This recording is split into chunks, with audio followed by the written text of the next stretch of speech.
कलाकारी या खूबसूरती सब ला करे मदहोश वैसे सॉरी लवी जान की हीरोइन एल्सा घोष मैम बहुत बहुत मुबारक हो फिल्म लग गई आज थैंक यू सो मच।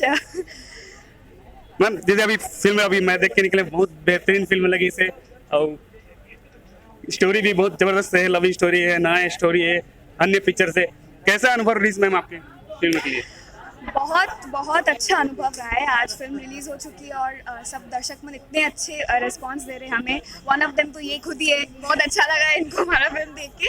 तो ज़रूर अनएक्सपेक्टेड है। तो firstly thank you to all the audience and जिन्होंने अभी तक ये फिल्म नहीं देखा है तो प्लीज़ आप लोग जाइए और इस फिल्म को देखिए। मैम जिस प्रकार से आप अभी अभी हीरोइन हो top heroine Chhattisgarh film industry की बहुत सी लड़कियां हमारे इंटरव्यू देख रही मतलब फिल्म देख रही छत्तीसगढ़ फिल्म की सबकी एक इच्छा रहती है कि हम भी एक मुकाम पाए। मैम जो कलाकार मतलब जो एक्टिंग के उसमें आ रहे हैं जो लड़कियां अब लड़की हो वही हीरोइन हो तो मैं आपके लिए बोलना चाहूंगी जो लड़कियां जो बहनें जो सीख रही है कलाकारी उसके लोग के लिए संदेश आप बता दीजिए।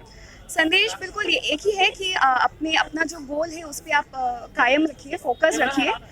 तो बिल्कुल अगर आप एक्ट्रेस बनना चाहते हैं, एक्टर एक्ट्रेस, तो बिल्कुल अपने गोल पे रहिए, एकदम लक्ष्य पे रहिए। तो बिल्कुल एक ना एक दिन आपको जरूर मौका मिलेगा, अपॉर्चुनिटी मिलेगा। अरे मैम अल्सा घोष मैम अभी ये फिल्म आ गई चलेगी अच्छी और इसके बाद और कौन सी फिल्म आपकी जो छत्तीसगढ़ में आने वाली? फिलहाल तो मैं सारी स्टोरी सुन रही हूँ, अभी तक मैंने कुछ फाइनल नहीं किया। अच्छा कांटेक्ट मिलेगा तो मैं जरूर आपको अपडेट करूंगी नेक्स्ट। ठीक है मैम बहुत बहुत धन्यवाद हमसे बात करने के लिए। मैम फिर से एक बार बोल दूँ जगह कलाकारी जगह खूबसूरती करे सब मदोस हमारे हीरोइन एल्सा घोष